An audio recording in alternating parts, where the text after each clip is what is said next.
I almost had a TPK multiple times, and only one of them was my fault.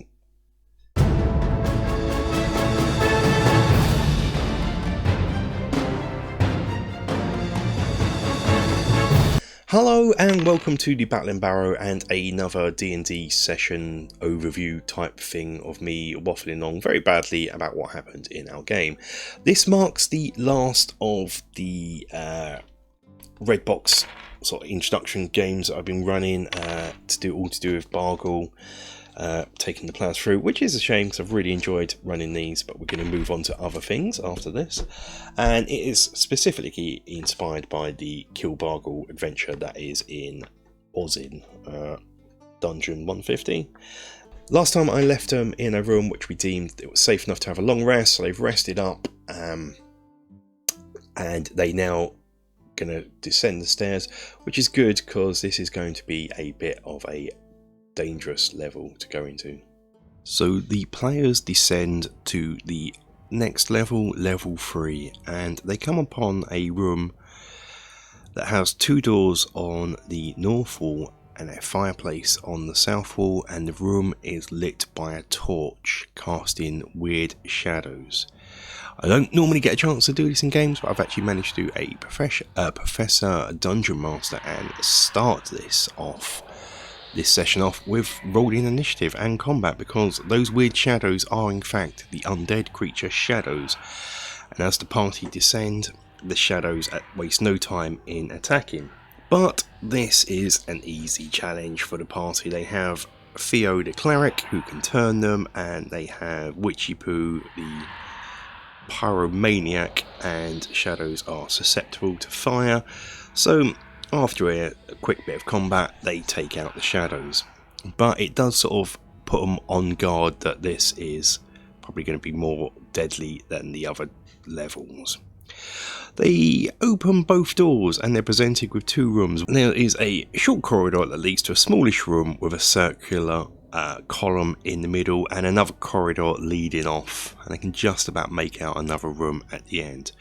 The other door leads to a room with two doors in it and a carpet in the centre room. Now, if you've seen my carpet pit trap making video, you know what this is, and I should have been laying down carpets all throughout the previous sessions just so this doesn't look suspicious, as the ranger was not having any of this, and that is suspicious as heck. So he goes back to the other room, the room with the small corridor in, and marches through. Unfortunately, this room is also trapped, and as soon as he enters the smallest room, it triggers the trap, which is these blades pop out of the column and the column spins round. Now he misses his saving throw and takes massive amount of damage, almost taking him out in one turn. His face is all cut up and everything. Later on, when he gets healed, he actually puts it down as a character trait now that his face is hideously scarred. No charisma penalty though, we'll have to think about that. But he remains still because he doesn't want to move again, just in case he triggers the trap, and the others come to his aid and try and search out how to disarm it. They actually managed to succeed in finding a small pinprick hole in the short corridor that enters it, and works out that that must be how to disarm it, but they can't figure out actually how to disarm it. They've realised that's what they need to be looking at, but they can't figure out actually how to do it. So the ranger tentatively walks back out, doesn't re-trigger the trap, and they leave that entrance alone. Going back into the pit trap, the ranger has already ascertained that it is in fact a pit trap. He had removed the carpet and he places it back. It might come in useful later on to trick the monsters. So what they do now is they enter through, there's a north door and a west door. They open the west door and it is a T-junction corridor with a door only on the south passageway part. They've been sort of tricked twice by the traps. They send Newt in, who hovers about and doesn't find anything. So they go to the south door and they've got a technique where they oil the hinges and they open the doors, and I allow this if they pass a pretty hefty stealth check. So the first time they do this, They open the door a crack and look inside, and they can see 2 wizards that fit the description of Bargle. Both of them look identical, like they're twins. They close the door and decide what to do next.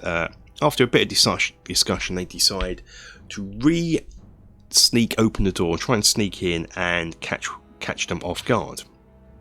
They do this again. They pass. Well, they think they've passed. What I've been doing for this role is rolled in there. They make a stealth check, and I use that against the creature's passive perception. Now, one of these creatures had passed, and the other had failed. So the one that passed, as the door was opening, steps behind it and hides. The one that failed just remains there. These creatures are not Bargle. They are in fact doppelgangers that have taken his likeness as a sort of decoy. So they go in and disturb the remaining Bargle doppelganger and try and chat with him. He's doing his best impression, trying to be as offensive and belittling as possible, and they attack. And they sort of quickly realise that he's not casting spells, and quickly ascertain it's probably not the real Bargle, and they attack him anyway. The ranger sneaks round and jumps on the bed, failing to notice there is in fact another one behind him. With this, the doppelganger sneaks out from behind the door and catches the ranger by surprise. Now, there is a rule for doppelgangers: they do hideous amount of damage if they can catch you by surprise, and that's what happens here, and the ranger almost dies again here. There is a lot of healing going on in this game. I won't keep mentioning each time they heal because that will just get dull, but in the end they manage to defeat the doppelgangers.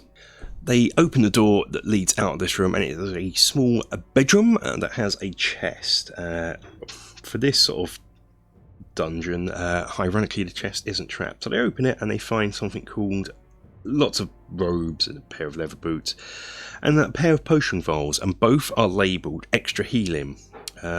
Unfortunately, they quickly ascertain that this isn't a healing potion, and I think it's Witchy ascertains this is arsenic. So they pop that into their bags anyway, so that could come in useful later on in the future. They then make their way out of this room, around back to the pit trap room and through the other door there, and it opens up into a vast corridor. There's a door on the east wall, north wall, and it bends around to the south where there's another door. But more importantly here, there are 6 statues, 3 on either side of the corridor. The pictures here don't show it, but the statues are all crystal statues in the likeness of Bargle. I didn't have anything available, so I just used what statues I had for the setup here. They decide to ignore that and go into the north room where there is an altar. There is a door to the east and west. The altar is just used by Bargle's minions to leave offerings, and there's not a lot there really. A few coins, there is a dead rat and 2 halfling fingers, but there is a potion of cure light wounds, and as you can probably tell, they are really needing this. The door to the east just leads to a set of stairs that goes back up to the next level. And there is a passageway that leads to the room on the other side of the column trap room, which is where there is a charmed ogre standing guard. So they leave best alone and don't go that way. They go back through the other door in the altar room, and immediately in front of them is the backside of a tapestry. It is a foot above the ground. Normally this would be impossible to get under without disturbing the tapestry, and which bad things will happen. But they send Newt in as normal, and he sort of flies around the room and doesn't discover anything apart from a corridor leading off, and that's a big long corridor of many doors and what have you, but doesn't trigger anything. So with that, they decide to crawl underneath the tapestry, but as soon as they touch it, there is a magic mouth spell gets triggered, and there is a "Who dares invade my fortress" is called out, and a living crystal statue in the likeness of Bargle steps forward and attacks them. It's a bit of a hectic fight. Again, lots of damage done to the players during this fight, and they do succeed. They decide not to go down the hallway, ascertain that's probably leading just they're sort of working out the layout that if the stairs that they've just left to the top right, it's probably like a mirror, so it's going to be another, which is pretty much true. There's a lot of ogres down that way, so they don't go back. They go back to the statue hallway, but now, having met this crystal statue in the likeness of Bargle, they're apprehensive about what these statues are. The corridor is is dark, there's no lighting, but they have their own lighting. So what they decide to do is dampen all their lighting and work in the dark and try and stealth by it. I'm perfectly allowing this. There is a trigger, it just says when they get to a certain square, but I'm going to allow stealth for this to make it more interesting. So Witchy Poo and Newt completely stealth past it, and they're fine. They go to the other end of the door, open the room, and they open the door, and it leads to a room with many more doors. This looks like possibly the way to go. So the others now have to try and stealth past too. Theo goes first, and he completely fails his stealth check, which triggers all four of the statues. It's the four at the end get triggered, and it's the statues in the middle when they get to there that is the trigger point. The two in the middle, that is the trigger point. So now they're dealing with 4 crystal statues. One was bad enough above, and they deal with 4. The resources are getting depleted, and it's a bit of a difficult battle because the corridor is only 5 foot wide, so there's not a lot of maneuvering room there. But after a time, they do manage to defeat the statues.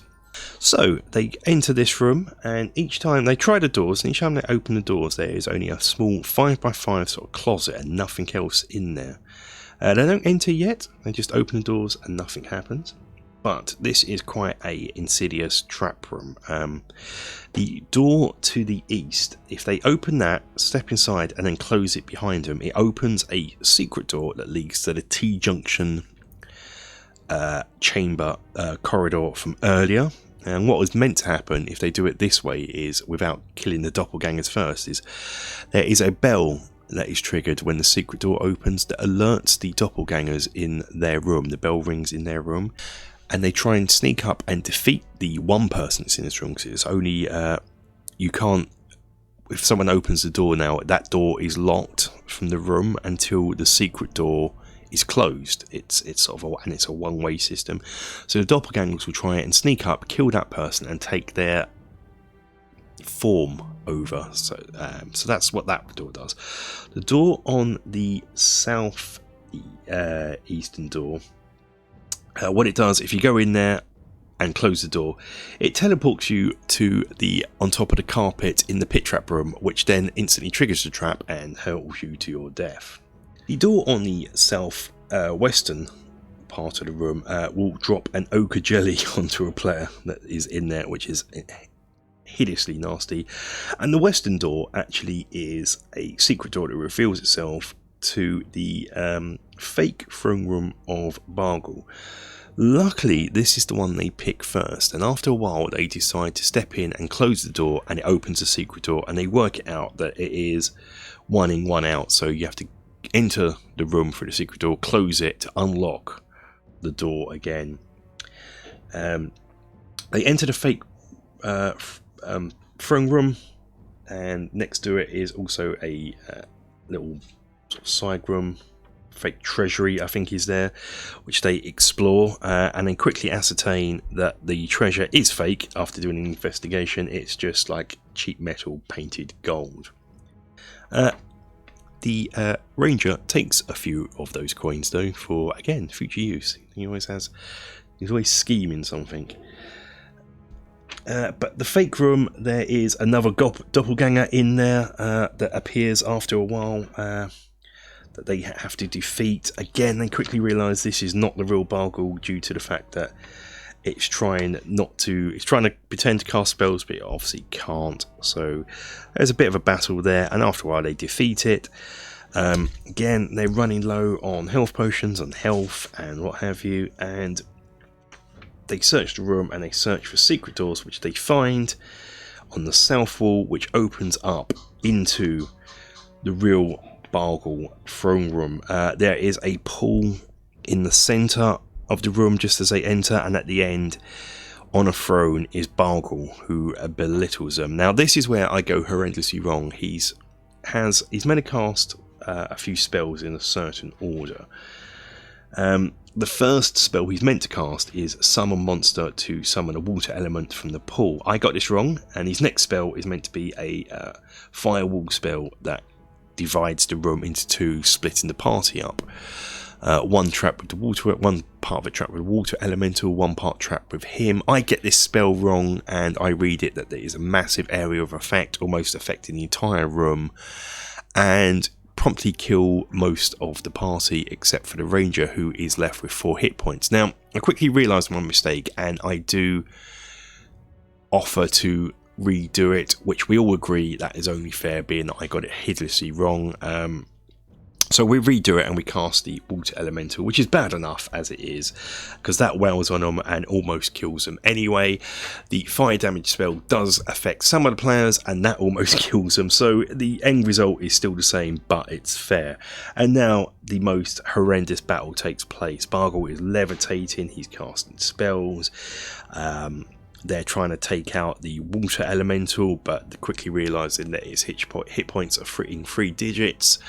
It is an epic battle. We are sort of having great fun with this, but after a while they decide to concentrate, I think it's Theo and the ranger concentrate range combat onto Bargle.